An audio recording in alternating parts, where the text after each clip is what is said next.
Lalitpur live channel में आप सभी का स्वागत है। इस समय हम गौरी धाम महामंडलेश्वर भावना जी गोस्वामी के आश्रम में उपस्थित हैं। आज ललितपुर में श्रम कल्याण बोर्ड के अध्यक्ष माननीय पंडित सुनील भराला जी का आगमन हुआ है। वह सीधे गौरी धाम पहुँचे हैं। जानते हैं गौरी धाम में भराला जी ने सबसे पहले आकर यहाँ पर मत्था टेक कर जो भावना व्यक्त की है और ललितपुर से सीधा गौरी धाम जोड़ने का जो आपका एक मन था वह आज मन पूरा हुआ है। इसमें आप यहाँ पर ललितपुर पधारे हैं, आपका गौरी धाम में स्वागत है। माननीय मंत्री जी से जानना चाहते हैं कि बुंदेलखंड में कई धाम हैं, लेकिन आपको गौरी धाम में आकर कैसा लगा और कैसे आपकी गौरी धाम आश्रम से जुड़ने की भावना हुई? गौरी धाम के जो संस्थापक हैं और गौरी धाम के महामंडलेश्वर हमारी पूज्य भावना जी से जुड़ाव हमारा राष्ट्रीय परशुराम परिषद के माध्यम से है। पूरे भारतवर्ष में राष्ट्रीय परशुराम परिषद सनातन हिंदुओं को लेकर के काम करता है। साथ साथ जिस प्रकार से भगवान राम, भगवान श्री कृष्ण की पूरी जानकारी और सब चीज़ों के बारे में सनातन हिंदू अवगत है, उसी प्रकार उल्टा भगवान परशुराम जी के साथ है। भगवान परशुराम जी भगवान विष्णु के 6वें अवतार थे और उनके बारे में बहुत सारी चीज़ों के बारे में सनातन हिंदू अनभिज्ञ है। उनकी जन्मभूमि कहाँ थी, उनके युद्ध भूमि कहाँ है, भगवान परशुराम जी ने कहाँ कहाँ लोक कल्याण को लेकर के क्या क्या कार्य किए गए थे, या राक्षसों का वध क्यों किया गया था, उनकी तपोभूमि, उनके माता पिता की जन्मभूमि, साधना भूमि, वो सारी बिल्कुल लुप्त थी। उस पर राष्ट्रीय परशुराम परिषद के द्वारा लंबे समय 8 वर्ष शोध करके और शोध पीठ के माध्यम से उसका उद्घोष हुआ। उसमें भगवान परशुराम जी की जन्मभूमि जानापाऊ मध्य प्रदेश इंदौर जनपद में आई है और उनके जो अन्य 55 स्थान हैं वे सारे स्थान अवलोकित हुए हैं, जिसमें मध्य प्रदेश के मुख्यमंत्री श्री शिवराज सिंह चौहान जी ने भगवान श्री परशुराम जी के श्री परशुराम धाम लोक निर्माण बनाने के लिए उन्होंने 100 करोड़ रुपए और वहाँ श्री परशुराम धाम बनाने की घोषणा करी और जन्मभूमि को जो राष्ट्रीय शोध पीठ ने घोषित की थी उस पर मोहर लगाने का काम किया।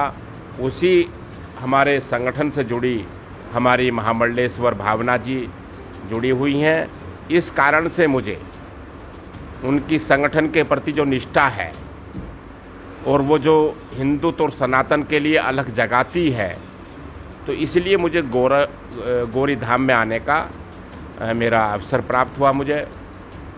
मुझे निश्चित रूप से फिर उन्हीं के माध्यम से एक यहाँ कार्यक्रम में आने का, जो बड़े समाज सेवी के रूप में थे, उनकी आज शताब्दी वर्ष का कार्यक्रम भी है, उसमें मुझे आने का अवसर मिला है। आज अभी हम झांसी से आते समय अभी जो हमारे पूर्व संगठन के महामंत्री श्री रवि जी के यहाँ हम गए थे और वहाँ पर बात आई थी कि भगवान श्री परशुराम जी का एक भव्य यहाँ एक धाम मंदिर निर्माण होना चाहिए।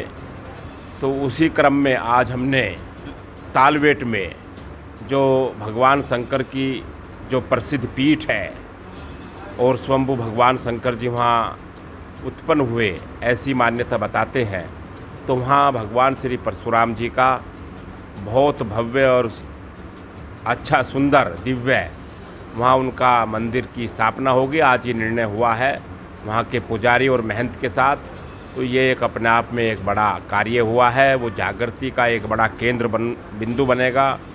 और वहाँ से और ललितपुर से, झांसी से, चित्रकूट से, आपके जालौन से, तो यहाँ आदि ज़िलों से पूरे बुंदेलखंड के उससे एक बड़ी क्रांति की लहर हमारे सनातन हिंदुओं में और भगवान परशुराम जी के प्रति जो उन्होंने इस पृथ्वी पर 21 बार जो राक्षसों का वध करके जो अमन और चैन शांति कायम की थी और यहाँ पर ऋषि और सनातनों को आश्रय दिया था, उसका पूरा उल्लेख वहाँ से भी हुआ करेगा। हम आज बड़ी उम्मीद करते हैं कि माननीय भराला जी का बुंदेलखंड में जो प्रवास हुआ है, निश्चय ही परशुराम परिषद और तालबेहट में जो मूर्ति की स्थापना का जो आज संकल्प लिया है रवि जी और उनके परिवारजनों ने, समाज के माध्यम से निश्चय ही एक अच्छी क्रांति आएगी। माननीय भराला जी का ललितपुर में प्रवास हुआ है, गौरी धाम में महामंडलेश्वर जी भावना जी हमारे बीच जुड़ी हुई हैं ललितपुर लाइव से। हम जानना चाहते हैं कि जैसा कि आज तालबेहट में माननीय भराला जी पहुँचे और उनके माध्यम से परशुराम परिषद के माध्यम से एक भव्य जो घोषणा की है, संकल्प लिया है आपके द्वारा और गौरी धाम के माध्यम से, निश्चय ही हमें उम्मीद है कि पूरी सफलता के साथ सनातन धर्म में जो जागृति आएगी, इसके बारे में आपका क्या कहना है? बड़ा अच्छा प्रश्न किया है। आपके चैनल के माध्यम से मैं बोल दूं, जय हमारे परशुराम दादाजी की। और आज हमारे माननीय मंत्री जी आए हुए हैं यहाँ, तो ये अच्छा लगा कि हमारे गौरी धाम दरबार में आए हुए हैं। और मैं भगवान से यही विनती करती हूँ कि उन्होंने जो संकल्प लिया है परशुराम दादाजी के मंदिर का तालबेहट में, तो वो भव्य का मंदिर बने और इसी तरह के हर जगह हमारे परशुराम दादाजी के मंदिर बने, ऐसी मैं भी कामना करती हूँ।